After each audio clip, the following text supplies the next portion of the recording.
Hello, and thank you for joining us for this week's edition of It's Your City. I'm your host, Cortney Bloomer. Today's episode is brought to you by Paradise Salon Spa and Wellness. They provide a full array of aesthetic services, including hair, nails, and even permanent makeup. Paradise Salon Spa Wellness.com for more information about the services that they offer there. Our guest today is the proprietor of Greenhouse Garden Center, Mr. David Ruff. Welcome. Thank you. Thank you very much. So happy to have you here. And this is exciting because previously we have had you on in the spring. But this time we are heading right into fall. And for those who are not sick of gardening yet, there is more. There is more to do right now in the garden. More to do in the garden. You are absolutely correct. There's so much to do right now. You know, a lot of times people are like, I have to garden in the spring and then I'm going to be done for the year. But for those people who love to garden or want to get out of the house because now is beautiful weather, there is a ton that you can be doing. Not only can you be doing bulbs for spring color, you can also be doing some bulbs for fall color, such as your fall crocus and your saffron. So if you're a gourmet type chef, grow your own saffron because you can save a boatload of money. Saffron's very expensive if you purchase it at the grocery store. You know, it's one of those spices that they usually keep in the safe. So it's not out on the shelf, you know. So when you go, you can grow your own and save, like I said, a bunch of money. So it's always fun to do that. And, you know, it's a great time for you not only to be doing the bulbs for fall, but in anticipation for spring. You know, what could say welcome more than usually your crocus or your daffodils? That first little popping up through the soil in March is the sign of spring. Yes. But you have to do it now to make that happen. You can plant your bulbs anytime from September, usually until mid-February. But the earlier you plant them, the bigger the flowers you're going to have because they root out and they get established. So there's that you can be doing for garden color to happen early in the spring, because a lot of people come in, they're looking around in the spring, they see their neighbors' bulbs going and they're like, oh, I wish I could have some. So if you wish what you could have from your neighbors, now's the time to do that. Now's the time to do it. And let's talk just a little bit about planting bulbs, because it's not that hard, but I think people find it intimidating. Well, you know, it's one of those things, and you're correct. It is a little intimidating because you're taking something dry and you're putting it in the soil, and then you're hoping that it comes up next year, and it's like hard to fathom. Now, it's interesting that a lot of baby boomers are big into bulbs, and then it kind of misses a couple of generations, and then we're finding that some of the younger peoples, the X's and the Y's and the M's, are getting into it more. And it's pretty cool that you can dig a hole in the ground, you can drop it in, you can cover it over, splash a little water on it once or twice, and then next spring you have flowers. And things like daffodils, narcissus, hyacinths, they're almost all foolproof. They're rabbit, squirrel, deer proof. So it's pretty amazing as far as that goes. And as with the planting, I mentioned digging a hole, add some compost, add a little fertilizer, bulb fertilizer, or some bone meal type items like that, and put the bulb down 3 times the depth that the bulb is in size, and you're well on your way to being done. That is fantastic and easy. One problem that I find myself having with bulbs is that they don't look like anything now. So I have trouble planning what it's going to look like in the spring. Do you have any tips for people who have that problem? Okay. So a lot of times people will have a problem with decorating or, you know, planting and having an idea of what you're going to end up doing. So there's a lot of websites available out there, and the bulb companies have diagrams that you can go and do. But usually clustering your bulbs in a group makes one of your best shows. You can start with something small like 3. You can go to 5, 7, 9. Once you get over 7, nobody can count much higher, so it doesn't have to be an odd amount. You can be even after that. But a nice cluster, it lists on the plant package if it's going to be early spring, mid-spring, or late spring for you, or even summer like the alliums or onions that we'll talk about in a minute. But you can end up putting those in, and normally I want you to plant another perennial in with them. So as the bulb gets done blooming and the foliage starts going downhill and looking kind of poor, another perennial comes up and takes the place and then will bloom later. And you can look at other plants such as anemone, plumbago, poppies, daylilies. These are some that are usually very easy to do that you can mix in that won't overpower one another, and it makes it so that your garden transitions from spring color into summer color or fall color. Fantastic. Now you mentioned in there that as your bulbs sort of start to die back and look not as pretty. Yes. What should people do when that happens? Should they leave the leaves there? Should they pull them off? What is the proper care for a bulb once it has sort of run its course for the year? Once it's run its course. So the bulb makes food through its leaves. So as long as the green is there, it's making food for the bulb, and this usually helps it get a bigger bulb for next year. Bigger bulbs, bigger flowers, or more flowers. So if you can end up allowing the bulb to kind of run its course and then have like 50 to 60% of the leaf turn brown and kind of wither away before you start chopping away, that's always good.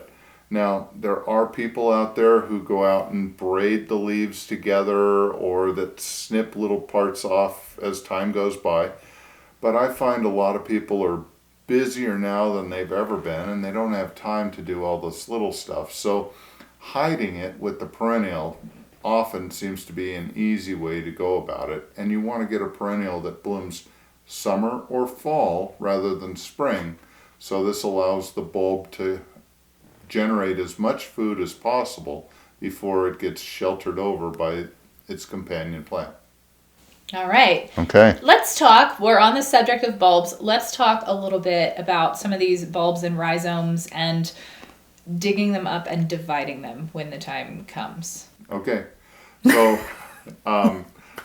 it's very easy to do, and oftentimes you will find bulbs that naturalize, and there's a lot of daffodils that will do this, and iris are two of the big ones. They get so crowded that they push themselves more towards the surface.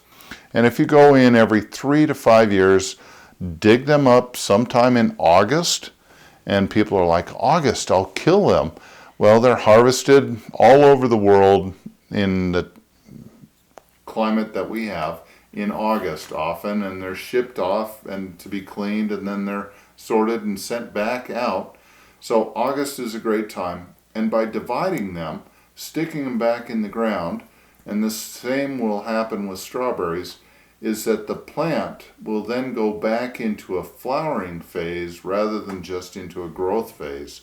And so older plants or older bulbs that haven't ever been divided stop blooming. And so doing this division gets you far more flowers, saves you some money, and it allows you to get out and make amends for any of these faux pas that you had with your planting, or if you decide to change your garden, it's a great time. So you've got August, you've got September, you've got October that you can do it. But normally I tell people, take a picture of the area so you know where you're digging so you can try and get them all up. Excellent advice. Okay. Don't miss any of them. You want to find all of those irises and break them up. They do get crowded in there. They do get crowded. And, you know, while sometimes it looks beautiful to have all that foliage, it does cut down on the number of flowers. So, and when you're doing this, always try and remember to fertilize when you're putting everything back in, because the fertilizer moves very slow through the soil for phosphorus, which is what develops flowers and root development. So We've talked a little bit about bulbs, which now is the time to get started on that so that you have a beautiful garden in the spring. Yes. But food gardening is very popular as well, and fall is actually a really good time to plant some stuff you can eat. That's right. So, I mentioned onions earlier, and so there's both ornamental onions and then there are regular onions. So the onions that are usually available now are the small hard onions, which are your storage onions, so you can be planting those. Everybody's favorite, the stinking rose or garlic, needs to be planted now in the fall, and this will go and actually start growing and coming up, so you have that. I've brought with us some ornamental cabbage over here, and there's ornamental cabbage that will go all the way through the winter, or there's traditional edible cabbage, kale. You can also do broccoli, cauliflower, chard, as well as any of your lettuces and mesclans. Earlier we mentioned, while we were talking before the show, peas, radishes. All of these are easy to go and do. You've got all of October and part of November that they will grow, and then you'll be able to harvest, have fresh plants, fresh vegetables, and it's amazing how sweet carrots are when you harvest them in the fall versus harvesting them in the summer. Absolutely. And that's just stuff that you can really just put out and grow, and it's pretty much going to be done growing in the fall. If you have row covers or you have a little bit of protection, you can plant a few more things, some carrots and parsnips and things like that might take a little bit longer. That's right. But a lot of these things take 60 to 80 days. And so oftentimes we have a very hard freeze frost between Halloween and Thanksgiving. But if you have a row cover, which is like a blanket or something to help hold some heat in to the ground, you can put that out over your garden, and you can get an extra 30 days usually of growing, and you'll be amazed. Most people think plants don't grow when it's cool, but you start doing your fall vegetables like this, you'll be surprised how big a cabbage will grow in September, October. And the flavor is different. It is. And it's usually sweeter because you're not going into the heat of the summer, you're going into the cool of the winter. And so it's crunchier and sweeter rather than getting a little bitter at times or tough. So, great time for you to be out. Absolutely. It's a fantastic time to be out in the garden. The weather is probably the best we get in northern Nevada all year long. I have to tell you, people come in, they always say, is spring your favorite time of the year? I say, no, it has to be fall because it gives you a chance to kind of relax. The weather is absolutely gorgeous here. It cools off at night. It's less wind, very easy to get out and do these chores, and there's a lot of things that you can do to prep your yard for the following year so you don't feel overburdened come spring, that you've got just a ton to do and the weather is windy and kind of cold or hot or however it turns out to be that day in Nevada. So we talked about planting, all different kinds of things. You just mentioned there's a lot of things you could be doing to prep your yard, and let's talk about what some of those are. If you had a garden this year, Right. There are a couple different things you can do with that. Of course, you can kind of leave it as it is. Some lazy people might do that. Some. You can go ahead and pull that stuff up and trash it. Some of it can be composted. Right. When there are plants that have had a problem this year, they were diseased in some way, or maybe you had an infestation, what do you recommend that people do? All right. So in the vegetable garden, usually if you've got a disease or an insect problem, it's always good to try and eliminate as much of that problem as you can to prevent it from reintroducing next year. Now, usually potatoes and tomatoes have the greatest problem of carrying diseases forward, so I usually don't recommend trying to compost those. But almost anything else that you had in your garden, your tomatoes, your peppers, and eggplants, if you're doing any squash. If you've had squash bugs, it's always good to try and chop the tendrils off and you can compost those, but the squash bugs stay right at the center of the plant. So get those out, throw those away, try and get that area cleaned up. Now, you can do a green crop if you want in the fall, which is like peas and oats or any number of different items that you can put out and then till in once it gets cold, and this will add green manure, which is foliage there. And peas and oats harness nitrogen out of the air to put it in the garden for you. So that's available. You can put down compost now, and we supply Full Circle. So if you put down their boost, and while you're pulling up your old plants, this gets worked in, and you can do that. You can put down a fall application of fertilizer, whether it's organic or synthetic, to help boost next year's early root development for you. So these are several things. Corn we find very difficult for most people to compost. So, it's usually tough and very woody. So if you want to think about that, you have to get it good and wet in the compost pile. Try and run it through a shredder first if you can, because that's going to make a huge difference for you. If you don't have a shredder, there's ones that you can rent at different rental agencies around the area here. I do ask you to be careful because it's a lot of chopping blades. It is a dangerous proposition, maybe. Just use them in your Halloween decorations and then move on. We've talked about gardening, and all of this so far has been kind of geared towards gardeners, but some people are not into gardening and they just have a lawn. Right. Is now a good time to fertilize their lawn? Yes, if you want to go and have people look at your lawn out there as a point of pride, and maybe even, you want people to envy you a little bit. If you can fertilize now, sometime in September or early October, and then again right before Thanksgiving, you can usually go and get a lawn that stays nice and green almost all winter long, and then it comes out looking green.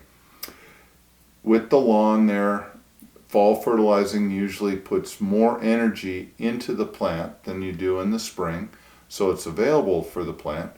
And now is the best time to go out and try and do weed control on dandelions and clover. You'll get your best kill by spraying those now or trying to harvest those, because the energy is going down into the root rather than up into the foliage, which happens in the spring. So you can aerate now if you want. You can top dress with a compost. Again, you can do weed control. You can fertilize. And the other thing is usually cut back on how many days a week you're watering. So not only is this going to help harden the lawn off, but it's going to save you some more money to go and use for something else, because your plants don't need as much water in the fall as it does in the summer.